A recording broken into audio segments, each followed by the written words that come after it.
manuskrip satu halaman saja itu sebetulnya bisa menemukan jati diri kita. Catatan-catatan tentang wafatnya seseorang, lahirnya seseorang, itu ciri khas, bukan kitab. Ya, tapi catatan-catatan. Jangan dianggap tidak penting. Ke-17 itu termasuk yang tertua, Islam berkembang melalui tarekat Syatariah.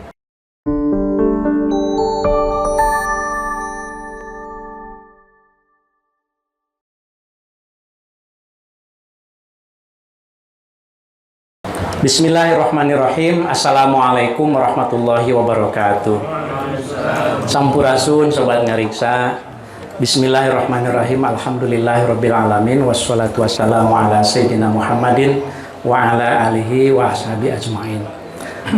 Sobat ngariksa, khususnya yang hadir para masyayikh di Pondok Pesantren Komarudin Sampurnan di Bungah, Gresik, Jawa Timur, dan juga sobat ngariksa di mana saja berada. Alhamdulillah, saya sekarang bersama tim sedang berada di salah satu pesantren tertua di Jawa Timur, yaitu Pesantren Komarudin di Sampurnan. Kalau tidak salah berdiri tahun 1747 ya, jadi pertengahan abad ke-18. Alhamdulillah saya mendapat izin dari para masyayikh untuk mengkontekstualisasi manuskrip-manuskrip yang ada di Pesantren Komarudin. Jadi pada ngariksa episode ini saya tidak akan membacakan secara khusus satu manuskrip. Sebelumnya di episode 90 kalau tidak salah, saya pernah membacakan Qasidah Fis Shaum. Itu hanya salah satu, ternyata banyak manuskripnya di pesantren ini. Yang akan saya sampaikan di dalam episode ini adalah mungkin bahasanya mengkontekstualisasi. Apa sih pentingnya manuskrip-manuskrip yang ada di sini, begitu ya, berdasarkan pengetahuan saya yang sangat pendek, sangat sedikit. Jadi mohon maaf nanti kalau mohon izin, mohon dikoreksi para masyayikh dan sobat ngariksa semuanya, gitu ya. Tentu mungkin sobat ngariksa di sini hadir bersama kami pimpinan pengasuh langsung Pesantren Komarudin, Kiai Haji Alauddin. Terima kasih banyak atas perkenannya. Juga Kiai Abdul Ghafur sebagai pimpinan, Abdul Qadir, mohon maaf, mohon maaf, ketua yayasan dari Komarudin ini, Pesantren Komarudin.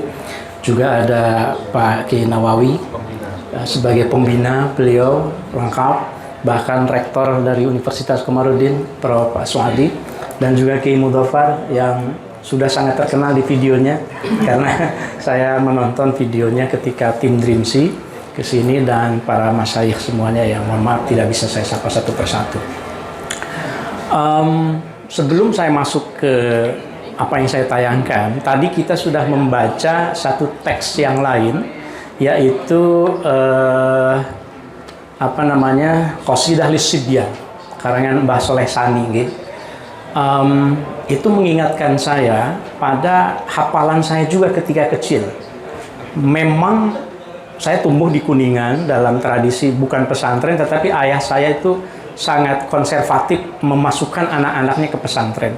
Sebelum saya masuk ke pesantren, di pesantren Cipasung di Kiai Ilyas, saya di rumah itu ada sekitar 200-an santri kecil gitu ya.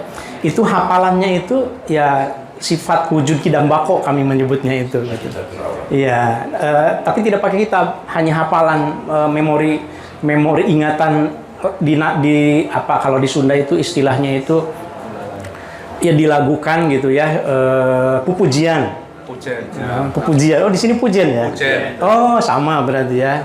Misalnya begini yang saya ingat itu, Allah wujud qidam baqo mukhalafatul lil hawadisi qiyamuhu binafsihi wahdaniyat qudrat iradat ilmu hayat sama basor kalam qadiron muridan aliman hayyan sami'an basiron mutakalliman.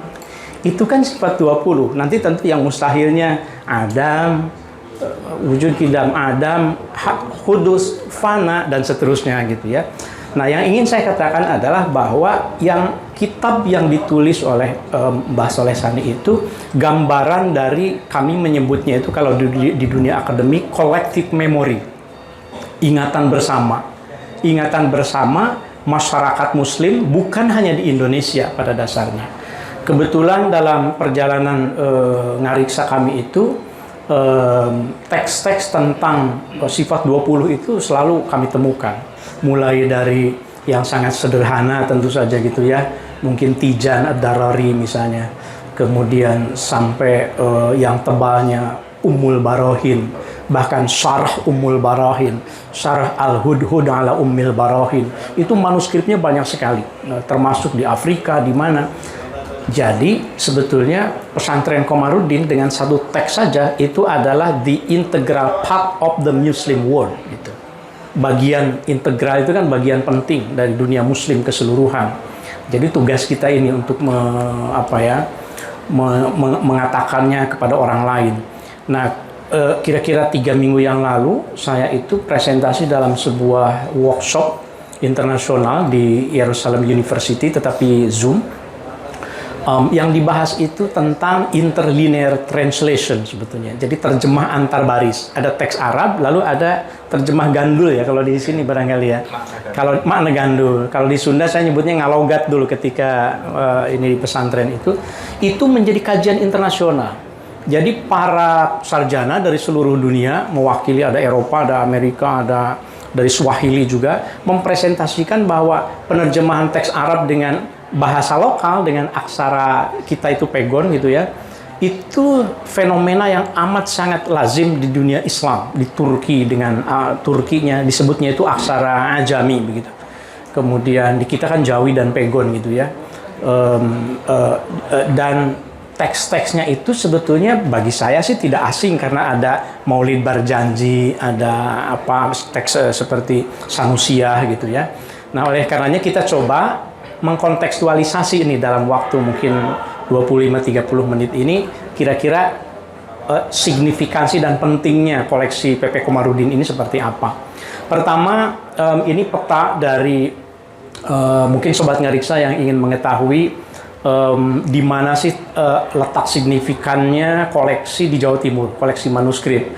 Jadi ketika tim Dreamsy ini sebuah program untuk melestarikan manuskrip melalui digitalisasi dan portal open access ya, dari PPIM, Win Syarif Hidayatullah Jakarta, dan Hamburg University dan Arcadia, itu sudah melakukan digitalisasi di Jawa Timur. Jadi ada berapa ini? Ada 8 lokasi ya, di Sumeneb, di Pulau Kangean, di Banyuwangi, Jember, Malang, Gresik, Jombang, dan Magetan.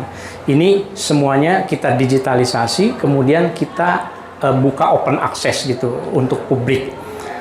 Untuk di Komarudin, ini bisa dibilang kita berhutang budi nih sama keterbukaan di pesantren Komarudin, karena terbanyak di Jawa Timur dibanding yang koleksi yang tadi ya. Di Jember itu paling sedikit, seingat saya kemarin, kebetulan 2 hari yang lalu saya di Jember, ada 8 manuskrip, baru 8.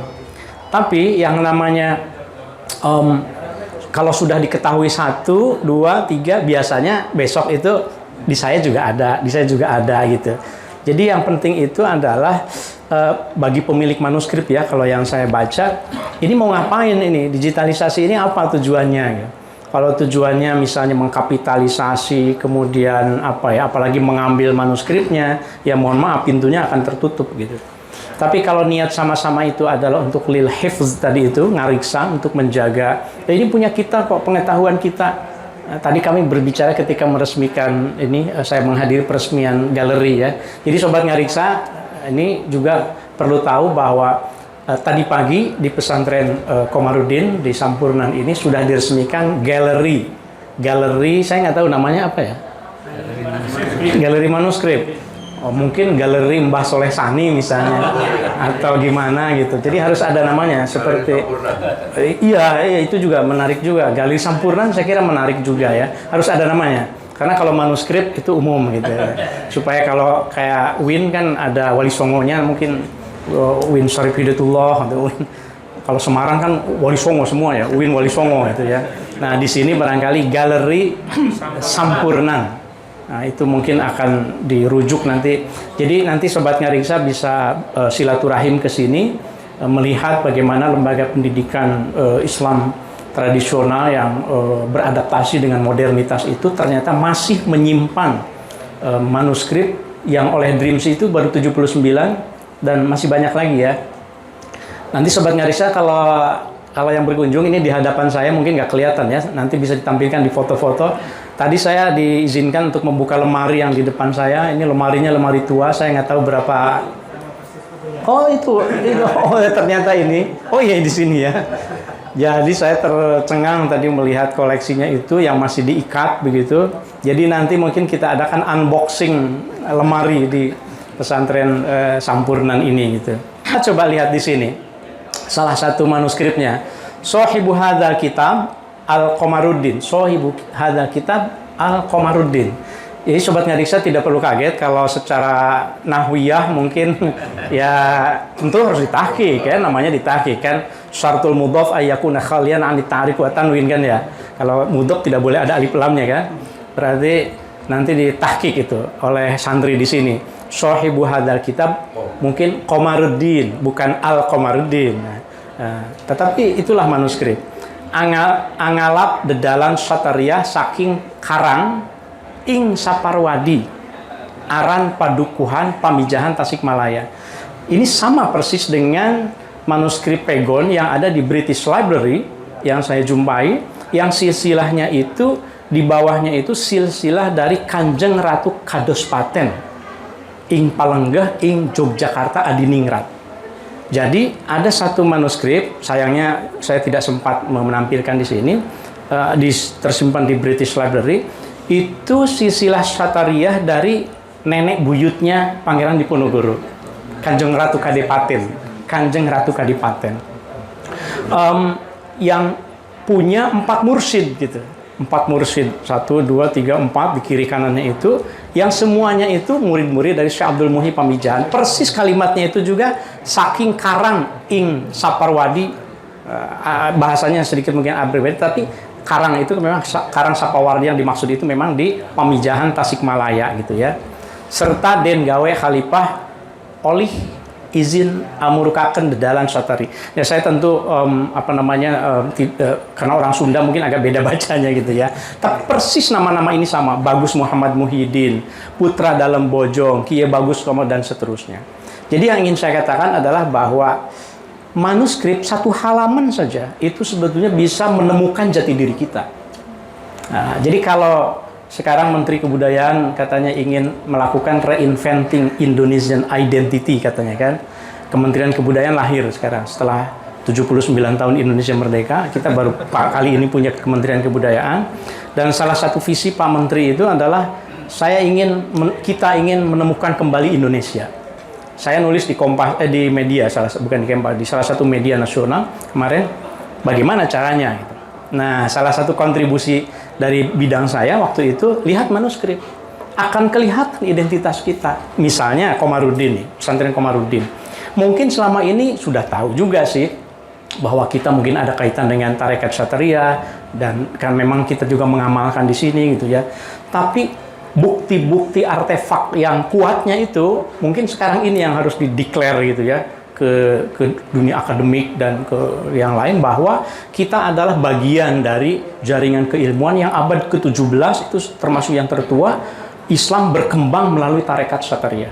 Tarekat Naksabandiyah itu kan baru tahun 1850-an gitu. Tapi sekarang tentu beda kan, ada Qadiriyah, apalagi setelah Syekh Khatib Sambas kemudian mendirikan tarekat Qadiriyah Naksabandiyah TQN, itu yang sekarang bisa bertahan. Satariyah itu mungkin ada, tetapi tidak seperti abad 17 yang itu mempengaruhi banget keilmuan begitu di Indonesia, tapi masih tetap eksis. Dan saya kebetulan ya alhamdulillah itu sudah melihat, mengumpulkan gitu ya. Di Aceh jelas naskah Satariyahnya, di Minangkabau jelas, di Sumatera itu hampir semuanya, di Cirebon, Keraton Kacirebonan juga ada 2 atau 3 nama perempuan yang itu menjadi murid tarekat Satariyah. Di Aceh, di Zawiyah Tano Abe itu ada Hamidah binti Sulaiman, tertulis juga sebagai perempuan tapi murid gitu. Nah, yang pertanyaan saya itu sebetulnya mungkin bisa didiskusikan nanti di sini. Kalau perempuan bisa tidak menjadi mursyidah gitu. Karena dalam manuskrip-manuskrip yang ada itu berhenti di perempuan itu, Hamidah binti Sulaiman, kemudian Kanjeng Ratu Kadipaten. Tapi belum ada saya setidaknya menemukan manuskrip yang itu kemudian punya murid laki-laki.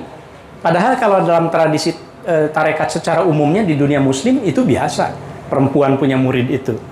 Misalnya ada satu manuskrip abad ke-10 karangan As-Sulami, judulnya itu Dzikrun Niswah Al-Muta'abbidat As-Sufiyah.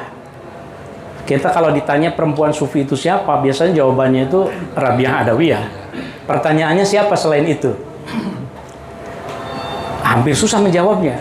Dengan membaca manuskrip itu yang dinyatakan hilang oleh Annemarie Schimmel, pernah dinyatakan hilang, ditemukan kembali oleh seorang filolog At-Tanahi di Mesir, ditahqiq. Berkat tahqiq filolog itu kemudian berubah tuh teori. Oh, ternyata bukan hanya satu Rabi'ah Adawiyah, ada 82 perempuan sufi pada abad ke-10, 9, 10 gitu ya.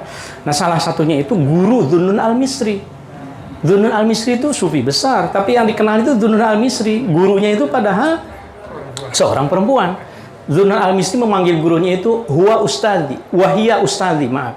Wahia ustadi, bukan wahia ustadati. Karena dalam pemahaman sufi laki perempuan sama. Inna akramakum indallahi atqakum gitu ya. Nah, jadi tarekat ini sebetulnya dalam konteks diri khusus Islamic Studies itu penting banget gitu ya. Mungkin nanti kita bisa elaborasi lagi.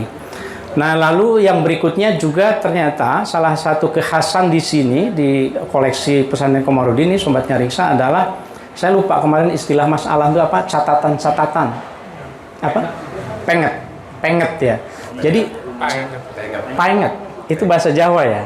Di Sunda apa ya? Saya harus nyari tahu ya. Painget. Oh, pengingat. Jadi catatan-catatan tentang wafatnya seseorang, lahirnya seseorang itu ciri khas, bukan kitab. Ya, tapi catatan-catatan. Jangan dianggap tidak penting. Ketika kami menyusun katalog di Tanah AB, katalog manuskrip, itu manuskripnya itu ini Syarh Ummul Barohin itu biasa. Ada kitab Al-Baijuri biasa.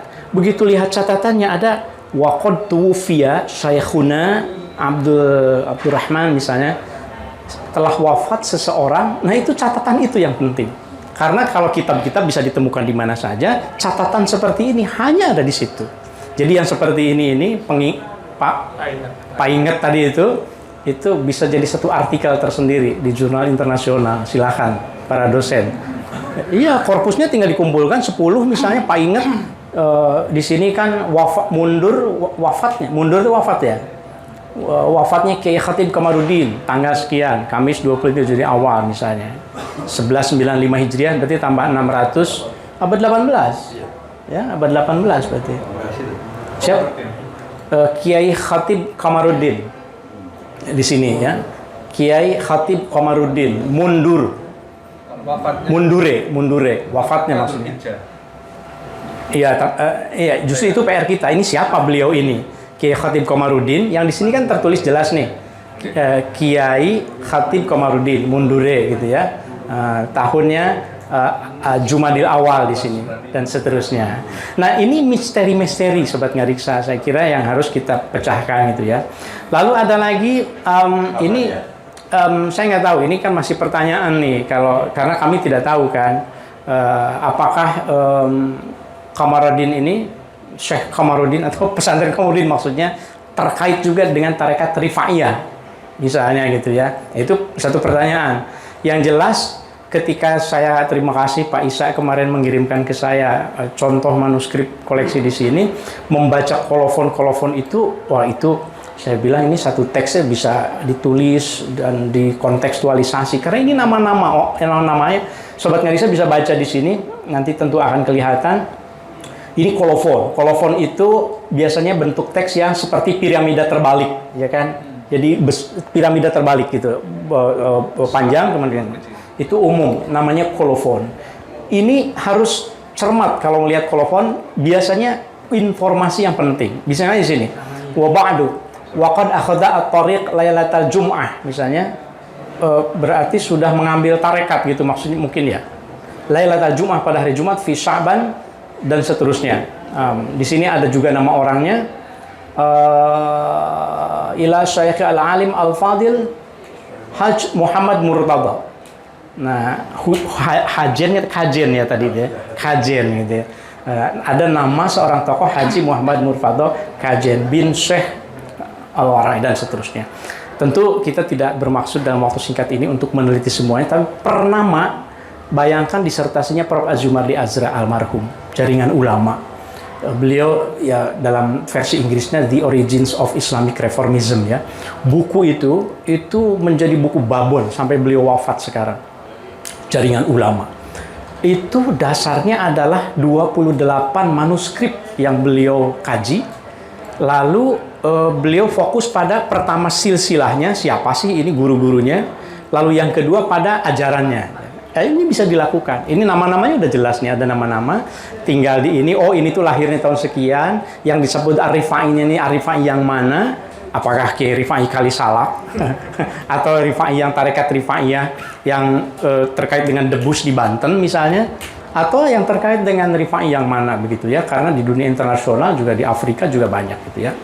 Nah kemudian secara fisik yang menarik tadi kebetulan ketika peresmian galeri saya diperlihatkan oleh teman-teman satu manuskrip tafsir Jalalain yang kebiasaan saya kalau pertama melihat manuskrip itu ya saya teropong. Ini kertasnya kertas apa nih? Apa kertas deluang lokal atau kertas Eropa? Dengan cara memberikan cahaya di belakangnya, dan tadi diketahui banyak kertas Eropa di sini. Yang tafsir Jalalain tadi itu bahkan ada cap kertasnya. Ini namanya cap kertas, watermark. Jadi ciri kertas Eropa. Saya pernah ditanya, Pak Oman, saya pengen tahu dong sebagai orang awam gimana caranya supaya nggak dibohongin bahwa itu kertas Eropa. Gampang caranya. Lihat saja, kalau ada garis tebal, garis tipis, itu tuh garis tebal. Garis tebal itu yang ke bawah ya, kalau di gambar ini. Garis tipis itu yang banyak, itu pasti kertas Eropa. Jadi, lalu apa maknanya? Kalau itu kertas Eropa, pasti itu berawal dari abad 18-19. Tidak mungkin abad 20, hampir tidak mungkin gitu. Bukan tidak mungkin, tapi kecil kemungkinannya. Mengapa? Karena kertas-kertas itu dicetak pada tahun segitu. Minimal kita tahu, oh 18-19. Kalau ada orang mengklaim misalnya ini mushaf Al-Quran saya udah 1000 tahun misalnya gitu ya, begitu diteropong kertas Eropa 1000 tahun nggak mungkin misalnya gitu, karena kertas ini baru dicetak tahun sekian.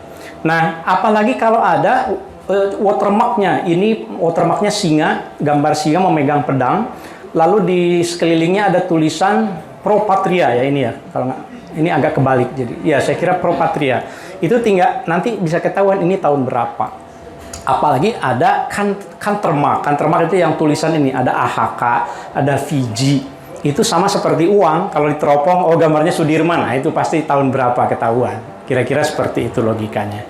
Jadi ini cukup tua dan masuk akal karena pesantren Komarudin tahun 1747 tadi, abad 18, berarti sudah mulai dapat tuh, saya nggak tahu akses ke kertasnya bagaimana saat itu PR tuh. Karena mahal nih kertas Eropa ini kan. Kalau kertas tas ini yang mungkin era Basoleh Sani. Era berikutnya ya, gitu ya.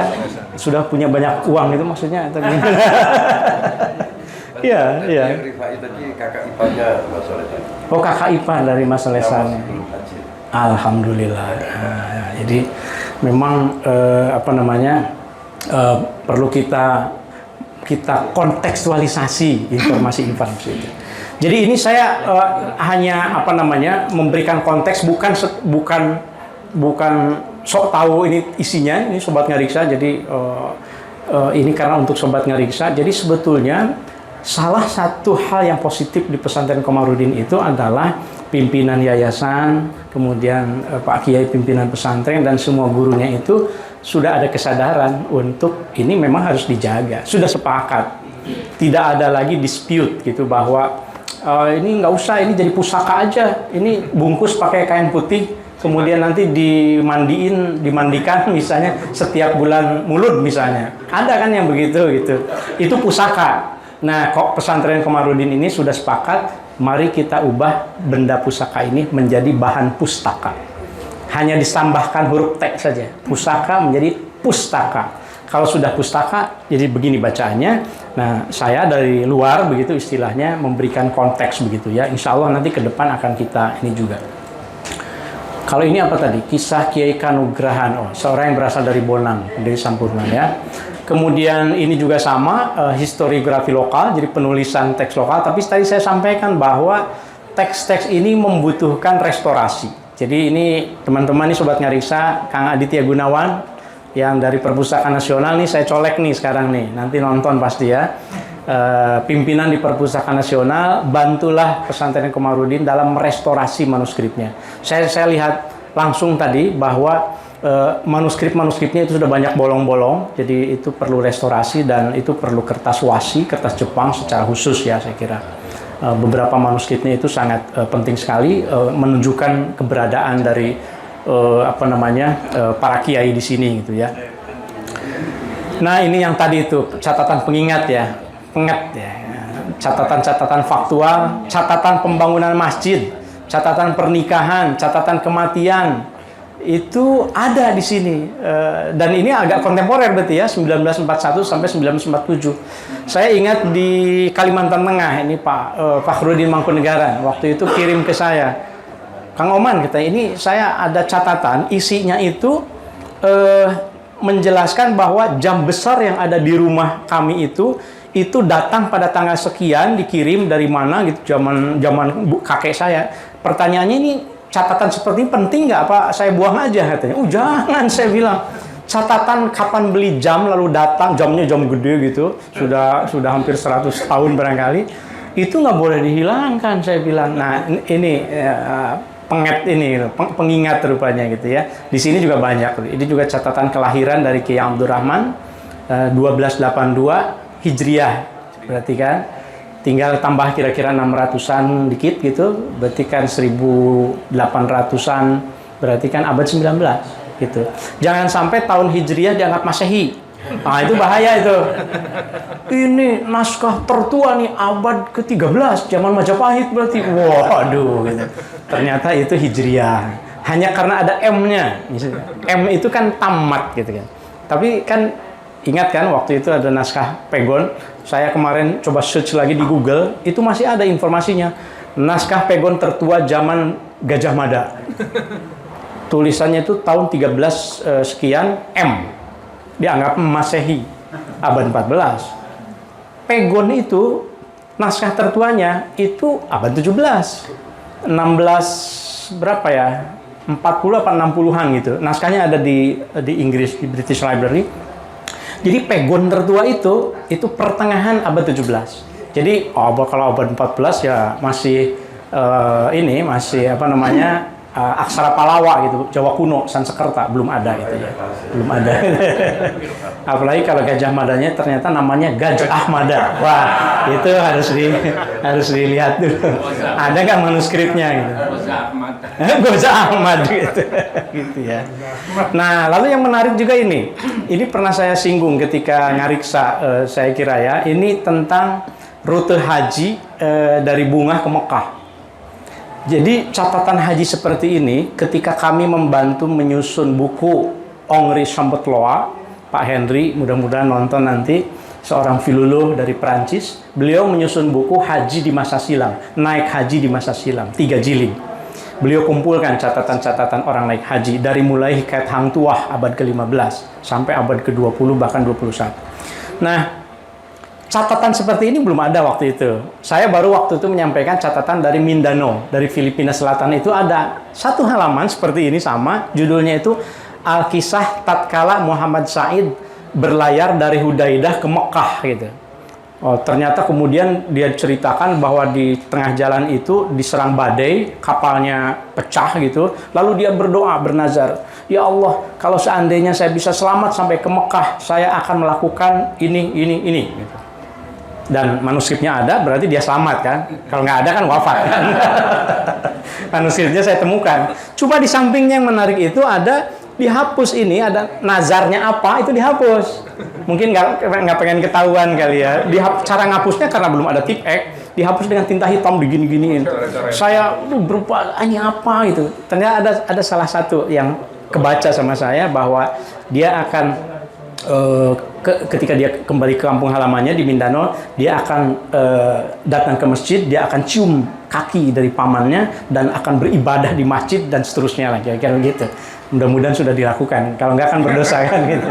Nah ini sama, ini kan juga perjalanan ya, perjalanan haji siapa ya di sini, ada tidak?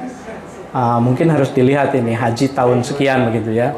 Seseorang berhaji dari Bungah, berangkat 23 Rajab 1290, tiba di Surabaya, lewat laut pasti ya waktu itu kan, kemudian transit di Singapura, kemudian tiba di Jeddah. Mungkin ini tidak transit di Kolombo ya, kalau yang catatan yang saya itu ada juga yang transit di Kolombo gitu ya. Ini juga penting. Kemudian ini penyalin juga di dalam salah satu. Kalau kita melihat nih kertasnya Sobat Ngariksa yang ini agak kontemporer. Kertasnya itu kertas garis nih, leces mungkin ya, kertas leces. Itu kalau ini abad 20 nih, hampir pasti gitu ya. Mungkin jadi cara mengidentifikasinya seperti itu. Yang ini pemilik kitab Muhammad Ismail, Sobat Ngariksa bisa nanti lebih perdalam lagi konteks dari Bojonegoronya seperti apa gitu ya, dalam konteks analisis yang lebih lanjut lagi. Yang sudah didigitalkan oleh Dreamsy, ini juga kolofonnya menarik, ada nama yaitu Nawawi bin Muhammad Abi Ishaq bin Abi Madya Al-Tubani. Nah beliau ini siapa? Mbah Soleh Sani itu nama ini. Sebelum haji. Masya Allah. Jadi nama lengkap ini Sobat Ngariksa. Alhamdulillah para masyayikh di sini memberitahu kita bahwa nama lengkap Mbah Soleh Sani sebelum naik haji, gitu. Nawawi bin Muhammad Abi Ishaq bin Abi Madya Al-Tubani. 1276 itu tahun penulisan ini ya, penulisan ya. Berarti tambah 600 ya abad 19 memang gitu ya. Ini juga sama, ada nama Muhammad Saleh bin Rais Ibrahim. Beliau adalah Soleh bin Rais. ini 1282, kalau tadi 1276 berarti setelahnya nih ya. Mufti Mekah. Muhammad Saleh bin Rais Ibrahim di Mekah. Ya, Mekah ini. Di Makkah Al-Mukarramah, Rais Ibrahim Mufti Asy-Syafi'iyah di Makkah Al-Mukarramah. Nah, ini seorang mufti Imam Syafi'i. Ya, saya kira mungkin itu ya.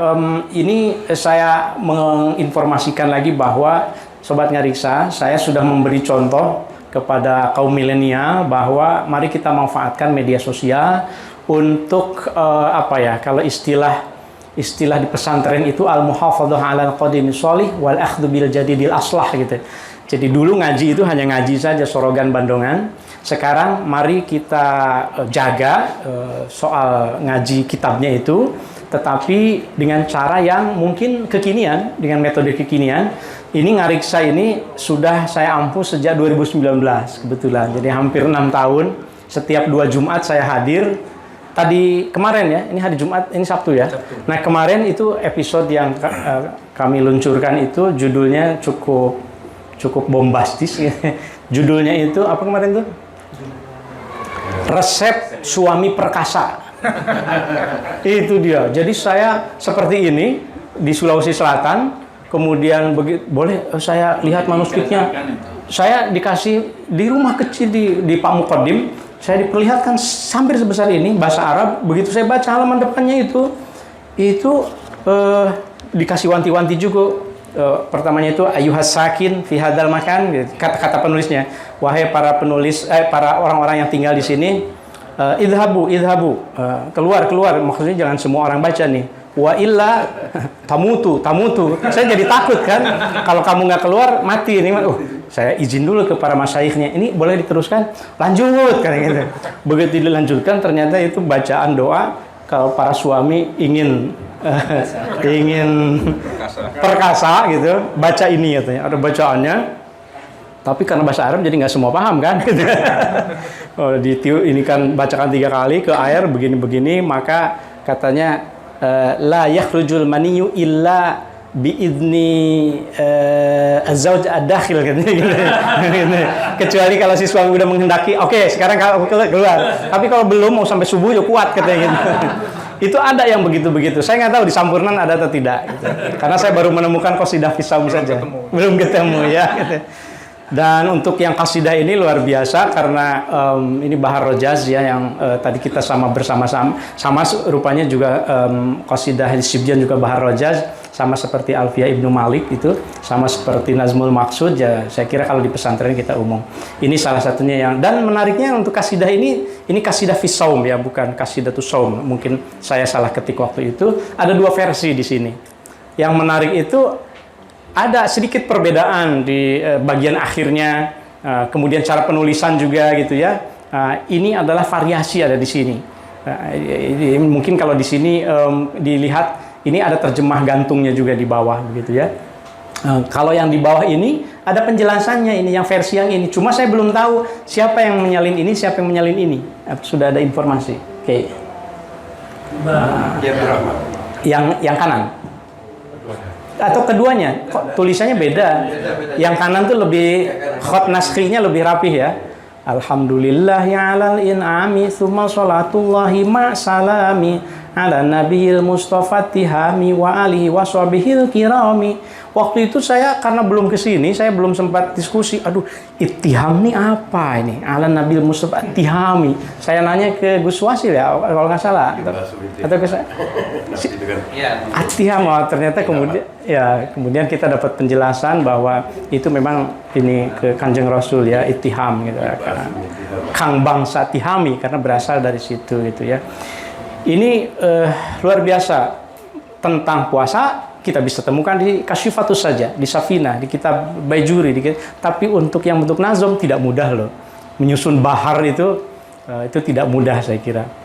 Nah ini juga kolofonnya, ada 2 versi juga. Yang menarik kalau yang ini yang kanan. Jadi di bawahnya itu ada Qasidah Al-Qalyubi. Ya awalnya saya juga nggak ngeh ya. Kan di atasnya itu hadhil qas ini sobat Ngarisa bisa lihat nanti. Hadhil qasidah fi shaum li Syekh Muhammad Saleh bin Muhammad bin Ishaq Sampurnan afallahu anhu amin ya rabbal alamin wa an walidahi wa an masyayikh wa an jamil muslimin amin. Sampai di situ sebetulnya selesai. Nah, di bawahnya itu waqad nazzama al-alama al-Qalyubi qaidah tu'lamu biha Lailatul Qadri. Jadi ada qasidah Al-Qalyubi untuk mengetahui kapan Lailatul Qadar. Nggak ada kaitannya bahwa ini bukan karangan Mbah Soleh Sani, tetapi penulisnya kalau melihat khotnya, jadi dalam ilmu filologi itu ada namanya paleografi, ilmu yang mempelajari tulisan. Secara paleografis ini sama penulisnya ini.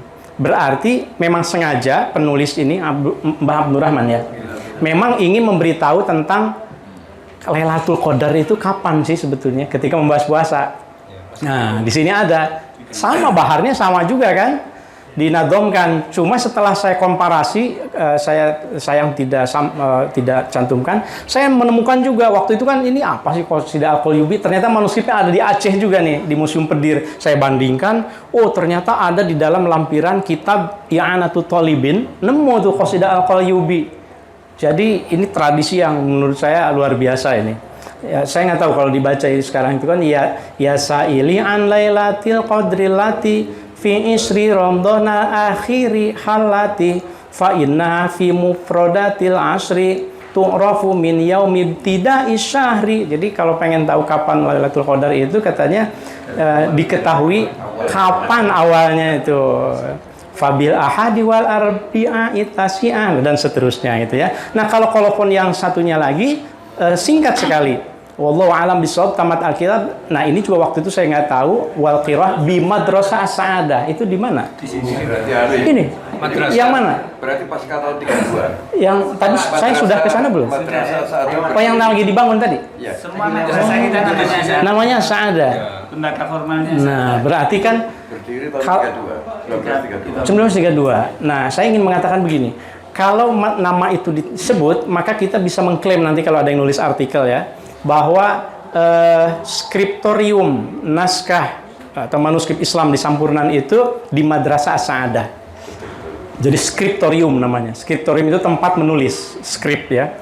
Jadi Madrasah As-Sa'adah as a scriptorium of Islamic manuscript in Sampurna. Jadi itu artikel internasional tuh. Iya. Namanya pondok itu lebih akhir daripada madrasah. Tahun 70-an. Iya. Nah, itu kan namanya Sampurnan gitu saja. dulu namanya Sampurnan saja ya. Baru Gitu. mau bikin yayasan pakai Komarudin itu. Ah, ya. Saya jadi ingat ini, bule-bule itu guru-guru saya itu antara lain ya, menulis misalnya artikel tentang pecenongan misalnya. Kan apa itu kalau ya, pecenongan, tapi karena pecenongan dulu tempat orang-orang menulis manuskrip, bukan pesantren. Menulisnya itu tujuannya itu komersil. Jadi orang Belanda minta ke misalnya ada nama Cing Sa'adullah misalnya, Anda tulis di sini salin, nanti ada yang nyewa, jadi tempat penyewaan itu saja disebut skriptorium begitu, apalagi ini pesantren ya gitu ya. Baik, kemudian masih ada ini sedikit lagi, ada nama Kiai Abdurrahman bin Abdul Salam dan Kiai Abdul Hamid, ulama yang cukup produktif dan tercatat di dalam nama ini.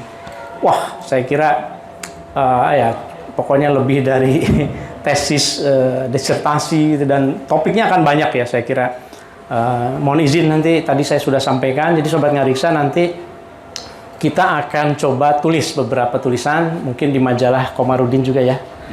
Mohon diingatkan lagi, saya kemarin ini sama Gus Ipung itu untuk nulis tapi belum sempat juga. Kita akan tulis karena ini banyak sekali yang penting. Dan ini salah satu ciri khas ini yang saya dikasih tahu oleh Mas Hadi awalnya, bahwa salah satu ciri khas di Sampurnan ini manuskrip ilmu falak gitu ya. Pokoknya hitung-hitungan deh ilmu falak, dan itu harus punya kalkulator katanya ngajinya ya. Harus bawa kalkulator santrinya, karena ini salah satu bidang yang saya hindari karena saya nggak bisa ngitung. Waktu saya lulus dari pesantren, saya mau kuliah itu, pokoknya saya ingin tahu fakultas yang tidak ada matematikanya. Syariah ada faraid, nggak mau saya.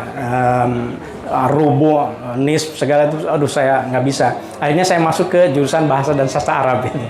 Jadi tidak ada matematikanya. Tapi ini satu keunggulan di sini adalah memang ilmu otak kanan dan otak kirinya itu di sini ilmunya lengkap.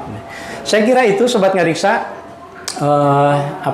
kontekstualisasi dari manuskrip sebagian kecil saja, dan insya Allah mudah-mudahan ke depan kita akan mendapatkan lagi pengetahuan-pengetahuan. Kita doakan khususnya untuk para penulis manuskrip di pesantren Komarudin, untuk Mbah Soleh Sani, untuk para penyalinnya, wa usulihi wa furu'ihi, mudah-mudahan semuanya ini menjadi amal jariah dan menjadi keberkahan untuk pesantren Komarudin khususnya.